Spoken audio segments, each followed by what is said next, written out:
CPI സംസ്ഥാന secretariat ഇന്ന് തെരഞ്ഞെടുപ്പ് വിശകലനമാണ് മുഖ്യ ചർച്ചാ വിഷയം. ഇപ്പോൾ വാർത്തയുടെ വിശദാംശങ്ങളുമായി ബിനോയ് ചേരുന്നു തിരുവനന്തപുരത്ത് നിന്നും. ബിനോയ്, CPI സംസ്ഥാന സെക്രട്ടേറിയറ്റ് ഇന്ന് ചേരും.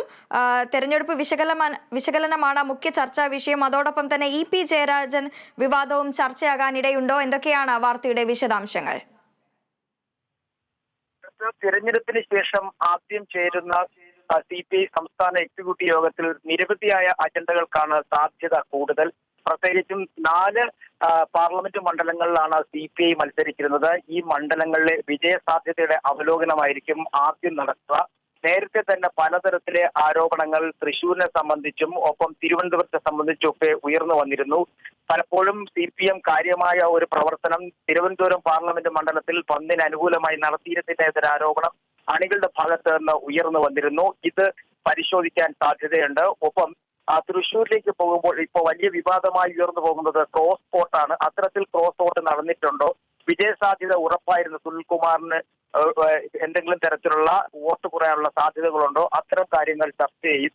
വയനാട് ഉൾപ്പെടെയുള്ള വിഷയങ്ങളും പ്രധാനമായും മുഖ്യ അജണ്ടയാകും. അതാണ് തിരഞ്ഞെടുപ്പുമായി ബന്ധപ്പെട്ട അവലോകനം. മറ്റൊരു പ്രധാനപ്പെട്ട സംഭവം LDF കൺവീനർ കൂടിയായ EP ജയരാജൻ എതിരെ വന്നിരിക്കുന്ന വലിയ വിവാദങ്ങളാണ്. പ്രത്യേകിച്ച് BJP നേതാക്കളുമായി നടത്തിയ ചർച്ച എന്നുള്ള ചർച്ചയുമായി ബന്ധപ്പെട്ട കാര്യങ്ങളൊക്കെ തന്നെ BJPയുടെ നേതാവ് ശോഭാ സുരേന്ദ്രനും ഒപ്പം ഇടനിലക്കാരൻ നന്ദകുമാറും പുറത്തുവിട്ടിരുന്നു. ഇത് സംബന്ധിച്ച് ഒരു ആശങ്ക നേരത്തെ തന്നെ BJP സംസ്ഥാന സെക്രട്ടറി ബിനോയ് വിശ്വം രേഖപ്പെടുത്തിയിരുന്നു. ഇതിന്റെ അടിസ്ഥാനത്തിൽ ചില ചർച്ചകൾ CPM സെക്രട്ടേറിയറ്റിലും നടന്നിരുന്നു. ഈ വിഷയം വീണ്ടും ചർച്ചയാവാനുള്ള സാധ്യതയുണ്ട്. കാരണം BJPയെ വ്യക്തിശത്രുവായി കണ്ടുകൊണ്ട് മുന്നോട്ട് പോകാൻ തന്നെയായിരുന്നു CPIയുടെ നേരത്തെയുള്ള നിലപാട്.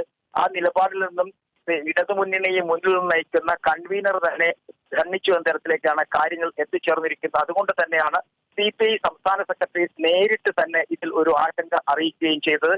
എന്തായാലും ഈ വിഷയം കാര്യമായി ഗൗരവമായി ചർച്ച ചെയ്യും. എക്സിക്യൂട്ടീവ് അംഗങ്ങൾ ഈ വിഷയം ഉന്നയിക്കാനുള്ള സാധ്യതയും തള്ളിക്കളയാനാകില്ല.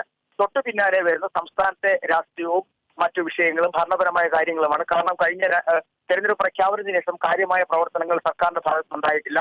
അത്തരം വിഷയങ്ങൾ അതുപോലെ തന്നെ ഭൂപതിവ് നിയമ ഭേദഗതി ബില്ല് കഴിഞ്ഞ ദിവസം ഗവർണർ ഒപ്പിട്ടിരുന്നു. അത് CPIക്ക് ആശ്വാസം നൽകുന്ന ഒരു കാര്യമാണ്.